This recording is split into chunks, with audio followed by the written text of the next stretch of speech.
મહેસાણાના નંદાસણ નજીકના ગ્રામ્ય વિસ્તારના ખેડૂતોએ શક્કરિયાની ખેતી કરી લાખોની આવક રડી રહ્યા છે. નંદાસણ નજીકના માથાસુર, કૈયલ, આનંદપુરા, વડુ ગામના ખેડૂતોએ 400મી વધુ વીઘામાં શક્કરિયાની ખેતી કરી છે. શક્કરિયાની ખેતી કરતા ખેડૂતો માત્ર 3 મહિનામાં જ આવક રડી લે છે. આ ખેડૂતોને શક્કરિયાની ખેતીમાં 1 વીઘે 18,000 જેટલો ખર્ચ થાય છે, જેની સામે 1 વીઘે ખેડૂતો 1 લાખ સુધીની આવક કરી લે છે. શક્કરિયાનો પાક તૈયાર થતાં ખેડૂતો 230 290 પ્રતિ 1 મણે વેચાણ કરે છે. મહેસાણા જિલ્લાની વાત કરીએ તો જિલ્લામાં અને નંદાસણ વિસ્તારના ગામોમાં માથાસુર ગામના 100 જેટલા ખેડૂતોએ 400 વીઘામાં શક્કરિયાની ખેતી કરી છે.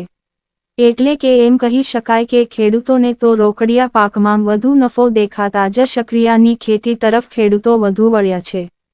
આવક તો સારી મળે છે. ખેડૂતો અમારા ઘણા લોકો છે અને અમારા ગામમાં 300 થી 400 વીઘા શક્કરિયું વાવવાનું છે અને ઉત્પાદન સારું મળે છે. કેટલા વીઘામાં અંદાજિત આ ખેતી થઈ હશે અને કેવી આવક મળે છે? આવક તો 300 વીઘા તો ખરી જ. અને અમારા શ્રાવણ મહિનામાં વાવેતર ચાલુ થઈ જાય છે. શ્રાવણ મહિના અને 7મો મહિનો ગણાય.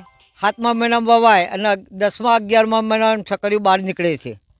એક વીઘે કેટલી જે પેલું પડતું હોય ખર્ચો કેટલો પડતો હોય છે અને કેટલી આવક થતી હોય છે? 1 વીઘામાં ખર્ચો 18,000 જેવો ખર્ચો પડે. પાણી, ખાતર, રોપણ બધું થઈ અને ઉત્પાદન 80 થી 90,000 રૂપિયા આવક થાય. 90,000 જેવો ભાવ મળે એ રીતે. ગાળા તો લાખ રૂપિયા થાય, 1,20,000 થાય જેવો ભાવ મળે એ રીતે. બીજા ખેડૂતોને શું કહેશો? આ ખેતીમાં કેવું છે શક્કરિયાનો? ખેતીમાં સારું છે. જો સડો બળો ના આવે, કોઈ રોગ ના આવે તો એના માટે સારું રહે છે.